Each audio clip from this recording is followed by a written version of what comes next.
Hello everyone, welcome back to my YouTube channel Anushree lifestyle. আমি আবার চলে এসেছি আমার চ্যানেলের নতুন ভিডিও নিয়ে তোমাদের কাছে। আর এতদিন তোমাদের কাছে ভিডিও নিয়ে আসতে পারিনি, এজন্য সবাইকে সো সরি। আজ আমরা বেরিয়ে পড়েছি 26শে জানুয়ারি 2024 এর ফার্স্ট আউটিংয়ে। তো ফার্স্ট আউটিং আমাদের কেমন কেটেছে তোমাদের সাথে খুব সুন্দরভাবে শেয়ার করব। আমরা যাচ্ছি 2-3টে প্লেসে ঘোরার জন্য। তো দুর্গাপুর এই ছোট্ট শহর হলেও এদিক ওদিক অনেক জায়গা থাকে ঘোরার মতো। তো আমাদের আজকে ফার্স্ট ডেস্টিনেশন ছিল একটা পার্কটাতে আমার ভীষণ ভালো লেগেছে, ফার্স্ট টাইম আমি দেখেছি।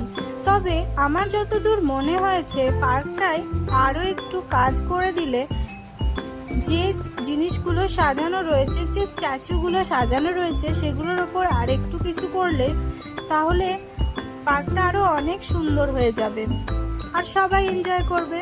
সেই পার্কটার নাম হলো বসুন্ধরা পার্ক।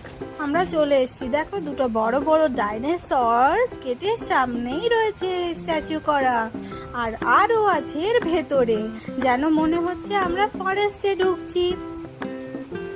আর এইখানে রাস্তাটা একটু মাটির রাস্তা, উঁচু নিচু রাস্তা হলেও ঠিক পৌঁছে গেলাম আমাদের ডেস্টিনেশন প্লেসে। চলে এসেছি আমরা সেই আমাদের পার্কের ভেতরে বসুন্ধরা পার্ক। তবে এই পার্কে ঢোকার জন্য কোনো চার্জ বা ফিস কিছু লাগে না।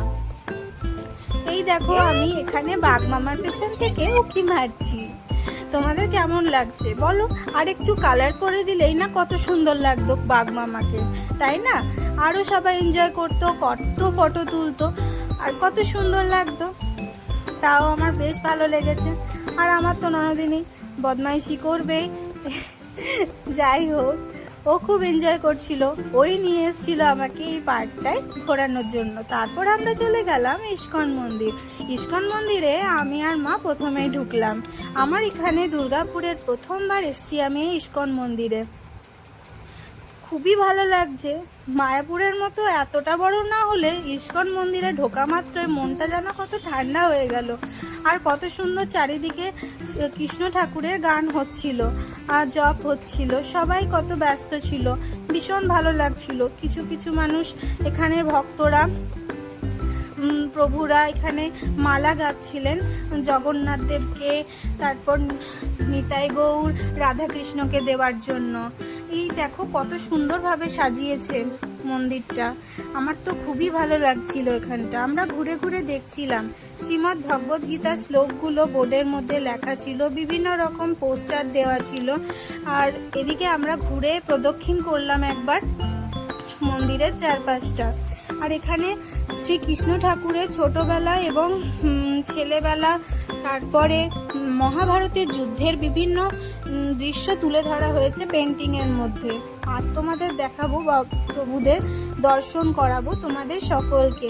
এত সুন্দরভাবে সাজিয়েছে, মনটাই ভরে গেল। এদিকে দেখো পার্লেজি বিস্কুট দিয়ে রাম মন্দির বানানো হয়েছে, যেটা অযোধ্যায় আমাদের আছে, জয় সিয়ারাম। তো এতটাই সুন্দর বানিয়েছে, এটা এখানে সাজিয়ে রাখা হয়েছে প্রিজার্ভ করে। যাই হোক মন্দিরে বেশ ভিড়, আমরা খুব ভালোভাবে প্রণাম করলাম, ঘুরলাম ফিরলাম, ভীষণ ভালো লাগলো। একটা পিসফুল মাইন্ডসেট তৈরি হলো। তারপরে চলে এলাম একটা সামনে, আরও বেশ কিছু মন্দির ছিল, শ্রী কীর্তি রত্ন মন্দির। এর মধ্যে এখানে নাম জপ চলছিল, আমরা ঘুরে ঘুরে দেখছিলাম চারপাশটা। সামনেই একটু বৈঠকের মতো বসা হয়েছে, এখানে নাম জপ চলছিল। এখানে কৃষ্ণ ঠাকুরকে কি সুন্দরভাবে সাজানো হয়েছে, শীতকাল বলে টুপি সোয়েটার কত কিছু না দেওয়া হয়েছে। জায়গাটাও ভীষণ সুন্দর লাগছিল, আমার ভীষণ পিসফুল ছিল। এখানে বাবা ভোলেনাথও ছিলেন।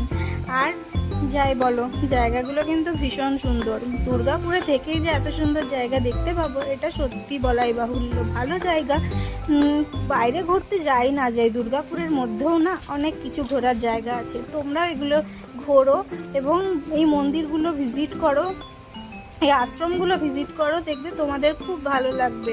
পার্সোনালি আমার তো ভীষণ ভালো লেগেছে। তারপর ভারত সেবাশ্রম যে সংঘ আছে সেখানে আমরা গিয়েছিলাম। জায়গাটা আরও সুন্দর লাগছিল, ভীষণ মনোরম, ভীষণ মনোরম। আমার তো ভীষণ ভালো লেগেছে এখানটায় এসে। তারপর আমাদের বেশ কিছু ফটোস ভিডিও ক্লিক করা হয়েছে। যাই হোক, তোমাদের ভিডিওটা কেমন লাগলো তোমরা জানাবে, আর আমার ভিডিওগুলো অনেক অনেক অনেক শেয়ার করবে, like share subscribe and comment অবশ্যই করবে। তোমরা ভালো থেকো, নতুন বছর ভালো করে কাটাও, আর চলো বাই বাই।